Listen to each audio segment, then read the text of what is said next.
po mga kababayan. Ma'am sir, this is Jam, the Filipino channel ang inyong pong lingkod. So today is April 27, 2026. At tayo ngayon ay papunta dyan sa may Bantayan, sa may Palingunan, Taguig, at dadalhin po natin yan sa may Shake Shack, sa may SM Mega Mall po yan, sa may Doña Jola Vargas, Wakwak, Green Hills, Mandaluyong. Okay, so magbabalik po tayo mamaya unti po pag nakuha na po natin sila. Disclaimer lamang po, ang content po natin ay kalsada at hindi ang passenger. Kaya naman sakasakali mo po na may marinig kayo mga pangalan ng lugar, pangalan ng tao, pangalan ng organizations, government o private man yan, wala pong kinalaman ng channel na ito. At wala pong pinapatungkulan. Lahat po ng pinag-uusapan dito ay pawang dito lamang po yan sa loob. At wala pong pinapatungkulan sa labas. Pagbabalik po tayo mamaya pag nakuha na po natin siya na. Ayan, makinig tayo ng mga nagbabagong balita. Tala ka yan habang tayo papunta doon yan sa ating pick up. Yan. Attorney Sol Salve, Rapatan Deputy Secretary General, mga kasama po natin. Live po kayo, attorney, sa RMND XL, si Lourdes Puito. Good afternoon. Attorney Sol. Nawala yata si Attorney Sol. Yes, attorney, good afternoon. Narinig niyo ako. Good afternoon po. Opo. Attorney, papasok na po yung CHR investigation sa nangyari dito na RJ, Lidesma, kay Alisa Alano at sa iba pa dyan po sa Negros. Yung 19 na nasawi dahil daw nakipagpakbakan sa militar at sila'y mga rebelde. Ano po yung opinion at ano po yung salubin ng karapatan dito? Pinanawagan naman po natin yung urgent, immediate, impartial, and independent investigation kaugnay po dito sa nangyari po sa Tomoso. Because definitely, meron po tayo nakikita paglabag ng international humanitarian law dahil, again, even combatant at non-combatant ay may mga, may mga batas po tayo ino-observe sa mga ganitong klaseng sitwasyon. So sa nakita po natin at sa report po natanggap natin, may mga non-combatant po na pinatay, at yun naman po sinasabi mga combatant ay mukha po may excessive din po doon sa nangyari po na ginawa dito ng AFP. Kaya po siyempre mahalaga po sa atin yung resulta. Hindi po magkaroon ng meaningful na investigasyon at malabas ang katotohanan kaugnay dito po sa nangyari po. Ano po yung kahalagahan ng investigation ng CHR? May mapapailan po ng kaso? Una po, kailangan po nating ma-establish po yung factual na nangyari po noong April 19. Kasi po, ang kinikili po ng military nagkaroon po ng exchange ng puto. Kasi sinasabi po nila na ito po 19 ay lahat ay combatant. Yun po yung sinasabi nila, Pero marami pong testimonya po at sinasabi po na hindi naman po, lalo na po itong mga pinangalanan ng mga estudyante, journalist ay hindi naman po combatant. So, kailangan po unahin natin nalaman lalo na yung Yan na po. may dalawang bahagi ng Okay na po. Ma'am, kaya na po. Ay, dyan na po yun? Tinatanggal ko naman po ito. harapan na may mga armas daw. So, medyo yun po yung pinaka-question na bosgaan, lalo na po, hindi lang naman to unang beses na may pagpatay na mga mas lang na naganap dyan sa Negros. Back in 2019, andyan din po ako sa Negros. So, pagpatay naman sa 14 na mga civilians. So, kiniklaim din ng military na, na members ng NPA, pero yung mga communities na nag-vouch na hindi naman po. So, talagang mas hindi po yung ating reservation dito sa mga kiniklaim po ng military at ang pagpipilitan po ng sinasabi nilang yung mga naratibo nila, why are they so quick to claim na combatant po lahat? Wala pa naman silang masusunod investigasyon and very convenient for them to say na lahat sila ay combatant.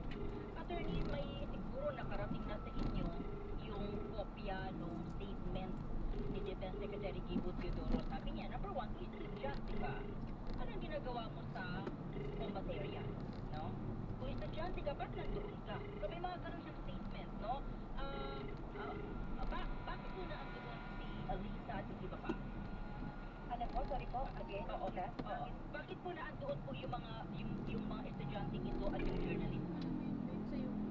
Dahil ako yung statement po ng organization ni Alisa Andun po ito para makipabuhay sa mga magsasakay sa civilian community. Actually, ang magtanong po natin, ano po ginagawa ng military doon? Sa isang civilian community. Dapat po sila ang wala doon. At sa karanasan po natin, napakadami na po reports ng violation ng international humanitarian law.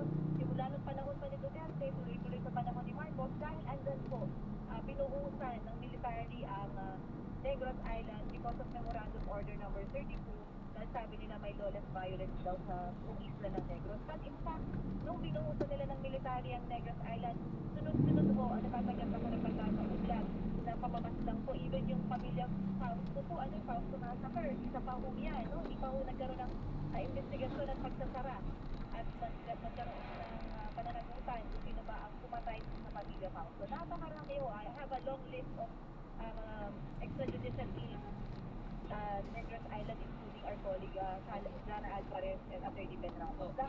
Dahil po sa Memorandum Order number 30. Attorney, sinasabing may mga baril na kuna namin kasi may ako actually hindi ko gusto yung nilabas ng militar ng mga picture. Hindi ako conforme dun eh. So, nakita ko yung mga picture nilabas, may mga dalang baril, yung mga, I don't know, bakit nilabas yun, no? Sabi nila, ito yung patunay na talagang may baril sila na ikipaglaban doon sa kalaw. Ano po yung strategy ng karapatan? Ma'am Lourdes, with all due respect, wala pa akong independent na grupo ang nakakapasok sa area. Maliban dito sa narinig kong kailan yung Buklod Kapayapaan na nag-fact-finding di umano. Pero alam naman natin ang mga susulit ng NCFNK. Napakadali hong magpatong ng baril sa isang cadaver na wala ng kalaban-laban ng patay siya. Madali hong magpatong ng bala at kung ano man mag-state, especially ng crime scene, kung military lang ang nakakapasok sa area.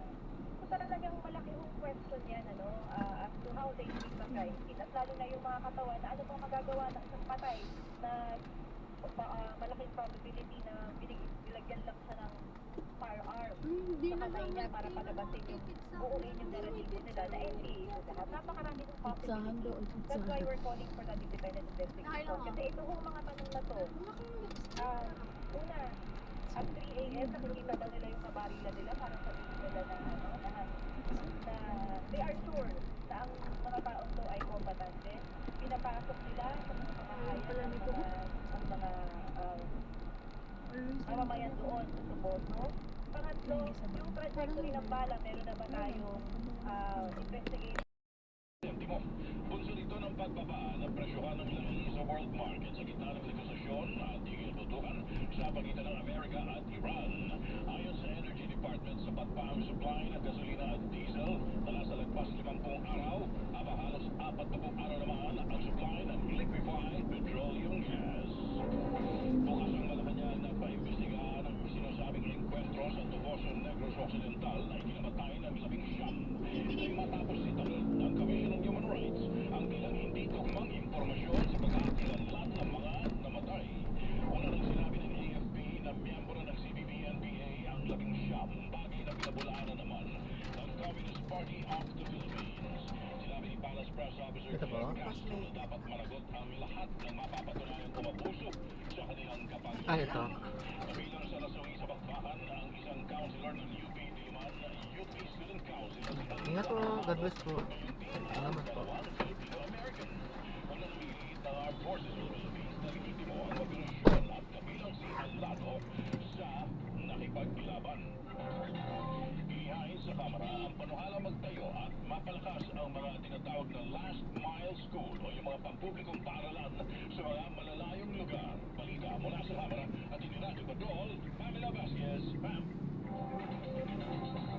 Sa harap ng mga ulat ng tension o gulong sa kalayunan, sinabi ni Juan Tahanan Party List Representative na Daniel Odocado na Yan, nagarap na natin.